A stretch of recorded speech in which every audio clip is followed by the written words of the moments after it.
एक press release देती है गृह मंत्रालय, भारत जैसे महान बड़े देश का गृह मंत्रालय प्रेस रिलीज देता है जिसमें वो कहते हैं सोनम वांगचुक 3-4 बार सोनम वांगचुक, एक छोटे से इंसान पर वो पूरा दोष मढ़ते हैं। जो फोर्सेस हैं, सहानुभूति है उनके साथ भी कि पथराव हुआ, उन्हें भी लगा होगा, मगर उन्होंने जिस तरह से सर में लोगों के दिमाग निकाल दिए, छाती से गोली गई, फेफड़े फोड़ दिए, ये कैसी फौज है जो अपने ही नागरिकों को इस तरह से मारने के लिए। 4 जानें आपकी वजह से गई? नहीं, मेरी वजह से गई ये कहना गलत होगा। उनकी कोशिश है कि देश को ऐसे दर्शाएं और वो इसमें छुप जाएं। अचानक से ऐसे हजारों में युवा निकल गए मानो जैसे जेनजी रेवोल्यूशन सा हो, ऐसा एक शब्द निकल गया। वैसे मैं जेनजी प्रयोग नहीं करता हूं ना, हमें जेनजी से इतना छूत भी नहीं होना चाहिए। ऐसा कोई शब्द में तो बुराई नहीं है, पता नहीं कुछ लोगों को इतना क्यों लगता है। तो मुझ पर उन्होंने निशाना साधा और 1.5 महीना पहले हमें बताया गया कि आप पर एक FIR है, वो भी देशद्रोह का है। उसके बाद हमारे विद्यालय की ज़मीन वापस ले जा रहे हैं, ऐसा नोटिस आया। उसके बाद CBI की इंक्वायरी, ये 2 हफ्ते पहले की बात है, CBI की, फिर इनकम टैक्स के, पता नहीं क्या क्या। मुझे वैसे भी ऐसे खबरें आती गई बहुत अच्छे सूत्रों से कि आपके खिलाफ पब्लिक सेफ्टी एक्ट का केस बनाया जा रहा है ताकि आपको 2 साल के लिए बिना जांच के, बिना बेल के जेल भेजा जा सके। बिल्कुल डर नहीं है, मैं बिल्कुल इंतज़ार कर रहा हूं, बल्कि मैं ये सोचता हूं कि न्योता देंगे पुलिस को कि आए आपको गिरफ्तार? बिल्कुल देंगे, क्यों नहीं देंगे। जब वो चाहें हमें गिरफ्तार कर सकता है। अगर हमारे देश की जो सबसे बहुमूल्य एक नारा है सत्यमेव जयते, उसमें ज़रा भी ताकत है, सच्चाई है, तो देश मुझे ज़रूर समझेगा। विनती करता हूं सरकार से कि इस मौत के बाद आप ऐसा खेल मत खेलिए कि ये उसका था, ये इसका था। समझिए कि पिछले 6 सालों में लद्दाख के साथ क्या हुआ। उन्होंने जल्दीबाजी में ढूंढा कौन कांग्रेस मिलता है जिस पे हम ये दोष मढ़ सकें। मैं तो था ही आधा लेने के लिए, उन्हें वो मिले। अब वो क्या माफ़ी मांगेंगे देश से? सबसे पहले तो मैं खुद बहुत बहुत दुखी हूँ, पूरा लद्दाख दुखी है कि इन माओं के बच्चे खो गए। और उसके बाद फिर हम आरोप प्रत्यारोप का ये खेल खेलें, ये अच्छा नहीं लगता। ये बहुत दुख की बात है कि हम अपने सर से जिम्मेदारी हटाकर किसी, जैसे कहते हैं ना, स्केप गोट, बलि का बकरा बना के उस पे मर दें। ऐसा खेल हमें नहीं खेलना चाहिए। ये चतुराई ज़रूर है मगर समझदारी नहीं है। Clever move but not wisdom. इस समय हमें विजडम की ज़रूरत है। हम साथ में बैठ के सोचें कि इन बच्चों की क्या ऐसी विवशता थी कि वो सड़कों पे इस तरह से निकल आए, और उसे सुलझाएं तो सब सुलझेगा। ये सीमा शांत होगी, ये देश प्रगति करेगा। ना कि हम इसने किया, उसने किया, मैंने कुछ नहीं किया, मैं तो अच्छा हूँ बोलें। क्योंकि सच्चाई ये है कि ये बच्चे बहुत परेशान से थे। आज ही नहीं, 2 महीने से नहीं, 5 सालों से, बल्कि 6 सालों से ये अनएम्प्लॉयड थे, जॉबलेस। और इनके जो अरमान थे कि लोकतंत्र होगा नए लद्दाख में, वो भी नहीं हुए। कि संरक्षण होगा 6वें शेड्यूल में, वो भी नहीं हुए। बातचीत पे बातचीत घसीटते जा रहे थे, नतीजा कुछ नहीं निकल रहा था। अब मुझ पे दोष देने लगे थे यही युवा कि आपका शांति का पथ किसी काम का नहीं है। अपनी शांति आप अपने साथ, एक मिनट, आप अपनी शांति का पथ अपने साथ रखिएगा, हम अपने हाथ में लेंगे। ऐसा मुझे बुरा भला कहने लग चुके थे। तो ये बहुत दुर्भाग्य की बात है। सबसे बड़ी बात ये हम माने, और अभी इनकी लाशें वही हैं और इस पे हम आरोप प्रत्यारोप। आप सोचिए, क्या ये अच्छा लगता है किसी भी देश में कि सरकार किसी एक को चुन के, किसी एक पार्टी को इसने किया, और जो कमियां हमसे रह गई इस गवर्नेंस में, इस सिस्टम में, उनको हम बिल्कुल नज़रअंदाज कर दें, तो फिर दोबारा ये उठेगा। आप किसको अकाउंटेबल मानते हैं? क्योंकि आपको मैं तब से फॉलो कर रहा हूँ, बहुत लंबा समय आपको तमाम लोग इंस्पिरेशन के तौर पर भी वांगचुक साहब देखते हैं। आपको याद होगा मैंने आपका पहला इंटरव्यू किया था जब आप लद्दाख भवन में प्रोटेस्ट पर बैठे थे। जी, जी। आप दीवार के ऊपर चढ़ के मुझे इंटरव्यू दे रहे थे एनआई के बैनर तले ही, और इस समय मैं आपका इंटरव्यू कर रहा हूँ। दोनों में जमीन आसमान का अंतर है। एक समय आप शांति के पथ पर तमाम लोगों को बढ़ा रहे थे और आज उल्टा आरोप लग रहा है मगर पथ वही है मेरा। तो मैं किसी को जिम्मेदार नहीं ठहराना चाहता हूँ, मगर एक सच्चाई भी है ना कि 2020 से हमें वादा दिया गया कि आपको छठे शेड्यूल में संरक्षित किया जाएगा। खासकर इन नौजवानों को ये वादा दिया गया था कि 21,000 नौकरियां निकलेंगी, फिर 6,000 नौकरियां निकलेंगी, और निकला कुछ भी नहीं, ना के बराबर। शायद अभी हाल ही में 1,500 नौकरियां निकले होंगी। वो बिल्कुल बेरोजगार हैं, आप समझ रहे हैं। घर पे जाओ तो वो माँ बाप की टोक सुनते थे, बाहर जाओ तो बेकार हैं, दोस्तों में शर्मिंदा हैं। ऐसे में वो भड़क कर बाहर आ गए। वो बाहर कभी नहीं आते थे, बल्कि ये जो आंदोलन चल रहा था, इन सब लोगों की एक शिकायत थी कि ये युवा पीढ़ी बहुत मतलबी हैं, अपने घरों में घुसे रहते हैं, बाहर नहीं आते हैं, क्योंकि इनको डर है कि सरकार इनके चेहरों की तस्वीर लेगी और इंटरव्यूज़ में इन्हें हैरस करेगी। तो ये कभी नहीं निकलते थे। अचानक कल ऐसे निकल आए, ये किसी का मतलब इमेजिनेशन में भी नहीं था। क्या आपको पहले इस बात का इल्म नहीं था कि ये जो प्रोटेस्ट आप हंगर स्ट्राइक कर रहे थे वो इस तरह का रूप ले लेगी? बिल्कुल नहीं, बिल्कुल नहीं, बिल्कुल नहीं। हम इतना कह रहे थे, कल के लिए ये बातचीत चल रही थी। फैसला आपने जेनजी सब का नाम लिया, आपने नेपाल के उस रिवॉल्यूशन का भी एग्जाम्पल दिया जिसमें उग्र प्रदर्शन किए गए, हिंसक प्रदर्शन किए गए, नेपाल के इंफ्रास्ट्रक्चर पर डेंट कराया गया, नेपाल की डेमोक्रेसी खतरे में आ गई। तमाम आरोप और उस तरीके की बात को आप इंडोर्स करते हुए दिखाई नहीं, नहीं, नहीं, ऐसा मत कहिए। इंडोर्स करते, जब ये हो चुका था, पहली बात तो कुछ लोग कहते हैं कि आपने ऐसा कह के इंसाइट किया। जब ये हो चुका था, मैंने तब एक अपडेट दिया जिसमें मैंने कहा कि ये हिंसा निंदनीय है। शब्द था निंदनीय है। मैं बहुत दुखी हूँ इससे। आप हमारा समर्थन नहीं बल्कि हमारी बदनामी कर रहे हैं। और फिर मैंने कहा कि ये अचानक से बिना किसी पहले के उसके अचानक से ऐसे हजारों में युवा निकल गए, मानो जैसे जेनजी रेवोल्यूशन सा हो। ऐसा एक शब्द निकल गया। वैसे मैं जेनजी प्रयोग नहीं करता हूं, अब ये बच्चे खुद को करते हैं तो इसलिए शायद मेरे मुंह से निकला, वरना हमें जेनजी से इतना छूत भी नहीं होना चाहिए। ऐसा कोई शब्द में तो बुराई नहीं है, पता नहीं कुछ लोगों को इतना क्यों लगता है। मैं भी यूज नहीं करता हूं, मगर कल ये मैंने सिर्फ इसका वर्णन करते हुए कहा, ऐसा एक हालात हो गया लद्दाख में जिससे हम सब दुखी हैं। ये होने के बाद का अपडेट है, आप जाके देख सकते हैं। आपने कभी ऐसा लद्दाख देखा था? नहीं भी नहीं कहूँगा। जब हम जम्मू कश्मीर में थे तो यूटी का मांग करते हुए ऐसा ही एक हिंसक आंदोलन हुआ था 89 में, 89 में, मगर इस हद का नहीं था। ये बहुत ही अजीब अंदाज का, यहाँ कोई नहीं रोक पा रहा था। आपको पता है आज हमारे जो एपेक्स बॉडी है लद्दाख की, उसका यूथ विंग, उनके लीडर्स को धड़ पकड़ कर रही है सरकार, घरों से जाके उनको पकड़ रहे हैं। सच्चाई ये है कि वो बेचारे जाकर गाड़ियों से लाउड स्पीकर से उनको मनाने की कोशिश कर रहे थे कि आप ये मत कीजिए, हमारा काम ये नहीं है, मगर उन पे ही पथराव होने का डर था। ऐसा ही हमारे वरिष्ठ नेता थुप्तन जी और सेरिंग जी भी वहां गए मैदान में उनको रोकने के लिए। कोई किसी की सुन ही नहीं रहा था, पागलपन सा, भूत सा सवार था उन पे। तो वांगचुक साहब, किसी को गिरफ्तार ना किया जाए, किसी को अकाउंटेबल ना बनाया जाए, किसी के ऊपर अकाउंटेबिलिटी फिक्स ना किए जाए, कहा जाए कि ये सरकार की गलती है? नहीं, ऐसा तो नहीं। हिंसा को तो हम कभी भी सही नहीं ठहरा सकते हैं। कानून को अपना रास्ता लेना चाहिए, कोर्स लॉ जो कहते हैं।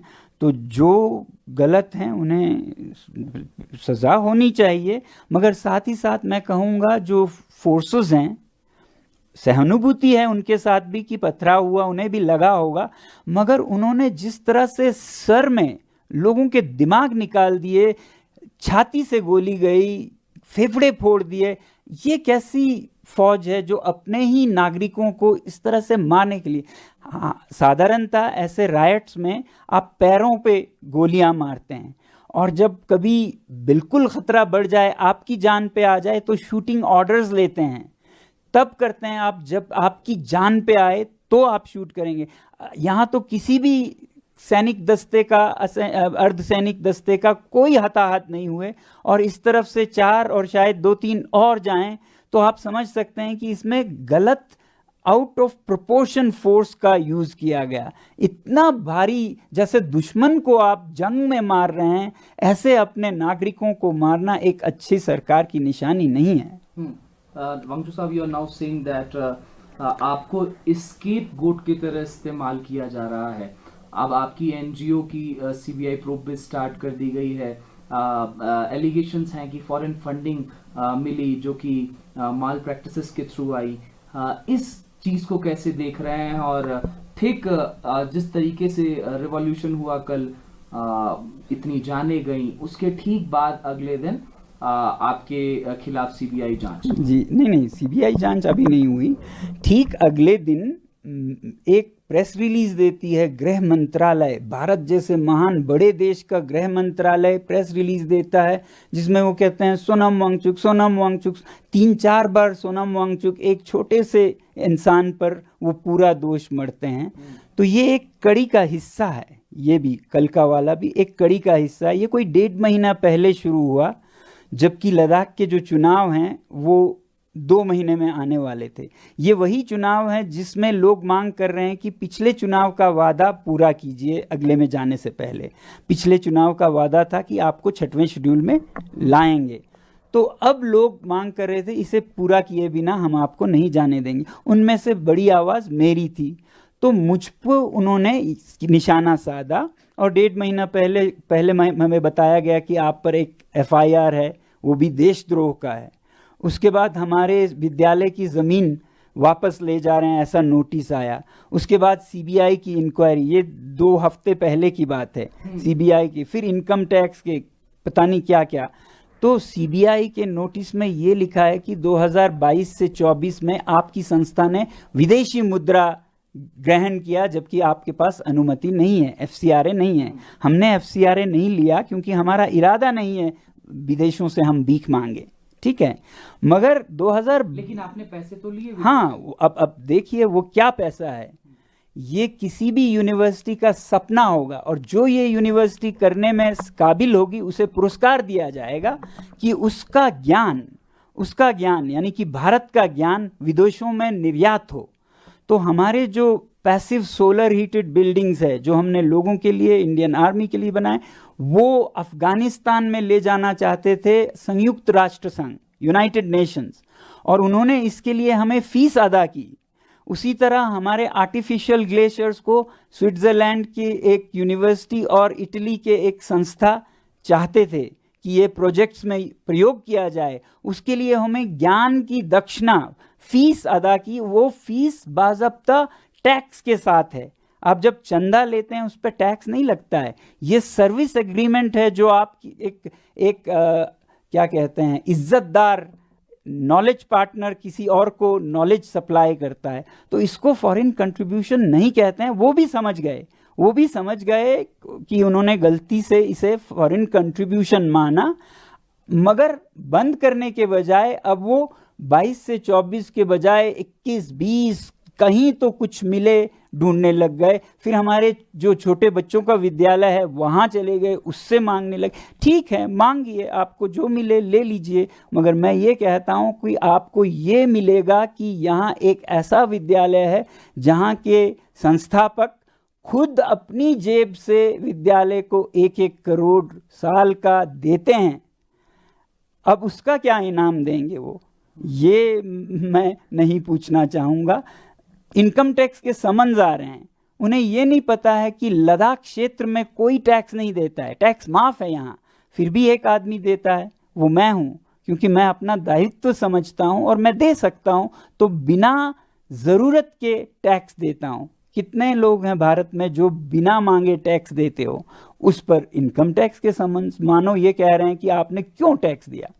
तो ये विच हंटिंग का एक बदकिस्मती से कहना पड़ रहा है, एक कड़ी सा चला, जिसका आखिरी कड़ी था कल जब हिंसा के बाद पूरा का पूरा दोष सोनम वांगचुक पे डाला। मुझे वैसे भी ऐसे खबरें आती गई बहुत अच्छे सूत्रों से कि आपके खिलाफ पब्लिक सेफ्टी एक्ट का केस बनाया जा रहा है ताकि आपको 2 साल के लिए बिना जांच के, बिना बेल के जेल भेजा जा सके। तो आपको डर है कि अब आपकी गिरफ्तारी? बिल्कुल डर नहीं है, मैं बिल्कुल इंतजार कर रहा हूं। बल्कि मैं ये सोचता हूं कि न्योता देंगे पुलिस को कि आए आपको गिरफ्तार करें? बिल्कुल देंगे, क्यों नहीं देंगे। जब वो चाहें हमें गिरफ्तार कर सकता है। मैं सोचता हूं कि मेरे जेल में होना देश को ज्यादा जगाएगा मेरे बाहर होने से, क्योंकि देश नज़ारा देखेगा।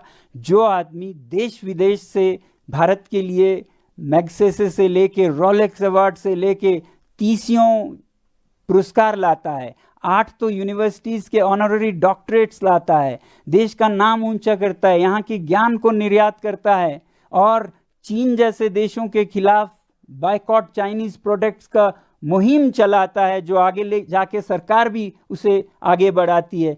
उसी आदमी को हम आज ऐसे दोषों में जेल डाल रहे हैं। ये नज़ारा जब वो देखेंगे तब वो समझेंगे कि आज देश कैसे चल रहा है। तो इसलिए मैं सोचता हूँ मेरी देश सेवा की यही एक आखिरी कड़ी रह गई है। वांगचुक साहब, क्या पहले जैसे सोनम वांगचुक बनकर के अब उन तमाम युवाओं के बीच में, लद्दाख वासियों के बीच में, भारतवासियों के बीच में, हमने देखा है आप क्लाइमेट चेंज पर बात करते हैं, आप ग्लोबल वार्मिंग पर बात करते हैं, बड़ी संख्या में युवा आपको फॉलो करते हैं। जब आप विदेशों में जाते हैं, आप एक पोस्ट करते हैं, उस पर मिलियंस लाइक होती हैं। तो you are an youth inspiration sir. लेकिन क्या आपको लगता है कि अब वो क्रेडिबिलिटी उस सोनम वांगचुक की रह जाएगी क्योंकि 4 जाने आपकी वजह से गई? नहीं, मेरी वजह से गई ये कहना गलत होगा। उनकी कोशिश है कि देश को ऐसे दर्शाएं और वो इसमें छुप जाएं। ये कोशिश है। देश के लोग इतने बेवकूफ़ नहीं हैं। आप समझ सकते हैं कि देश के लोग इतने नहीं हैं कि जो उनको खिलाया जाए वो पी जाएं, खा जाएं। देश ज़रूर समझेगा कि सच्चाई क्या है। क्या पुराने वाले सोनम वांगचुक की तरह, जैसे आप दिल्ली में बैठ जाते थे प्रोटेस्ट करने, आप तमाम जगहों से वो इंफॉर्मेटिव चीज़ें डालते थे, आप हंगर स्ट्राइक पर बैठ जाते थे, क्या आपको लगता है कि अब उसी तरीके से लद्दाख वासी, देशवासी आप पर भरोसा करेंगे उस पुराने वांगचुक की तौर पर? देखिए, लद्दाख वासी तो और भी 10 गुना करेंगे, क्योंकि उन्हें सच पहले से ही पता है। देशवासियों को जैसे जैसे पता चलेगा वो भरोसा करेंगे, उससे भी ज़्यादा पहले से भी, क्योंकि अब तो ये 75 कठिन परीक्षणों से परखा हुआ सोना है। कल तक तो ये सोना है बोलते थे, मान लेते थे। अब उन्हें दिखेगा कि ये सोना कहीं गलता नहीं, पिघलता नहीं, बर्फ़ में हो चाहे आग में हो, ये खड़ा रहता है।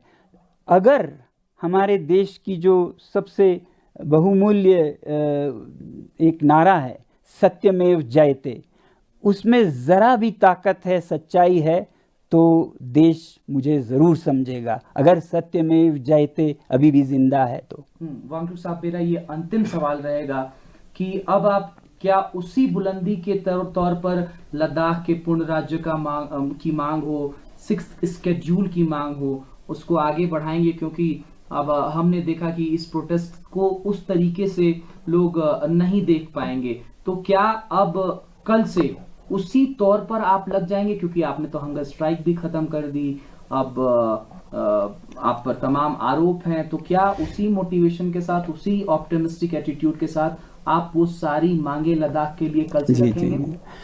पहली बात, अगर हमने आप रखेंगे एएनआई पर? जी, अगर हमने अनशन बंद किया वो देश हित में, लोगों के हित में किया कि अगर इतना उपद्रव हो रहा है तो ऐसे में हम अनशन ही हटा देंगे, क्योंकि इस उपद्रव के पीछे युवा का डर था कि ये अनशन वालों को कुछ हो ना जाए, इसलिए वो भड़क गए थे कि 14वें दिन पे 2 लोग अस्पताल चले गए, ले जाना पड़ा गंभीर स्थिति में।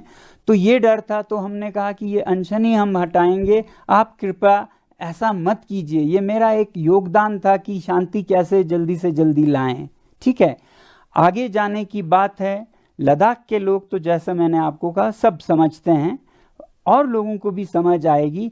हाँ, हम वैसे ही कहेंगे कि जो वादे थे आप पूरा कीजिए, वही एक तरीका है लद्दाख के युवाओं के मन को शांति देने का और जिनकी मृत्यु हुई उनके आत्मा को शांति देने का, कि आखिर आप समझे हमारे दर्द को। अभी भी आप अगर उस दर्द को न समझी करके कालीन के नीचे दबाएं और औरों पे दोष साधते रहें, तो न उनकी आत्मा को शांति मिलेगी, न इनके गुस्से ठंडा होगा, तो ये और भड़केगा। तो ऐसा न करें। मैं कृपया विनती करता हूं सरकार से कि इस मौत के बाद आप ऐसा खेल मत खेलिए कि ये उसका था, ये इसका था। समझिए कि पिछले 6 सालों में लद्दाख के साथ क्या हुआ। देश मतलब बुद्धू नहीं है ना, देश ने देखा है। सोनम वांगचुक हमेशा अनशन के पथ पर, पदयात्रा के पथ पर शांति के साथ ही चला, कभी उससे डगमगाया नहीं। अब आज अगर हालत हद से निकल गए तो फिर वो हालात की बात है कि युवा ने हमें रिजेक्ट कर दिया। हमें खुद दुख है कि आज हम फेल हुए, हमारा जो पाथ था उसको उन्होंने रिजेक्ट किया और वायलेंस पे चले गए। हमें तो दुगना दुख है। एक तो जो हुआ, एक छोटा सा जी मैं सवाल जोड़ना चाहूंगा, क्या कांग्रेस पार्टी से भी आपकी इस बीच कोई बातचीत हुई थी? क्योंकि हिंसा के तुरंत बाद भारतीय जनता पार्टी की तरफ से एक बयान निकल करके आया कि कांग्रेस पार्टी के कुछ लोग इस कहीं ना कहीं हिंसा को बढ़ाने में दिखाई दिए। बीजेपी दफ्तर में घुसने वाले व्यक्ति का नाम जो है वो कांग्रेस नेता के तौर पर सामने आया। पहले ये बताऊं, कुछ ही हफ्ते पहले कांग्रेस पार्टी को हमारे एपेक्स बॉडी से निकाल दिया गया था ताकि ये अपॉलिटिकल रह सके। तो आप समझ सकते हैं कि कांग्रेस से कोई लेना देना नहीं है इस आंदोलन का। उन्हें तो आंदोलन से हटने को कहा जब तक इलेक्शंस खत्म ना हो, वरना उनकी भी जगह है उसमें। अब दूसरी बात, जिस तरह से इस उपद्रव के होने के बाद ही बीजेपी ये इल्ज़ाम लगा रही थी, एक फ़ोटो दिखाकर जो संवाददाता उनके बता रहे थे कि देखिए ये सेपक हैं, ये काउंसलर हैं नॉर्दर्न या अपर ले के वार्ड के। अब आपको कैसा लगेगा अगर मैं ये बताऊं कि वो तस्वीर जो वो दिखा रहे थे वो गलत था। वो किसी और के तस्वीर को लेके जल्दीबाजी में उसे कांग्रेस का काउंसिलर लेके सबको, देश को दिखा रहे थे, और सच में ये कोई और था, उनके कोई दूर के रिश्तेदार थे। और उनको और उनके इस परिवार को आज पुलिस हिरासत कर रही है, हैरेस कर रही है, मारपीट कर रहे हैं। ये इस तरह से ये नहीं थमेगा और भड़केगा। युवाओं को आप धर पकड़ करें इतने हंगामे के बाद। ऐसे बेचारे कांग्रेस के काउंसिलर के नाम पे आप किसी और को सता रहे हैं। वो कोई और था जो मास्क में था, दिखता वो वैसा ही था, तो उन्होंने जल्दीबाजी में ढूंढा कौन कांग्रेस मिलता है जिस पे हम ये दोष मढ़ सकें। मैं तो था ही आधा लेने के लिए, उन्हें वो मिले। अब वो क्या माफ़ी मांगेंगे देश से?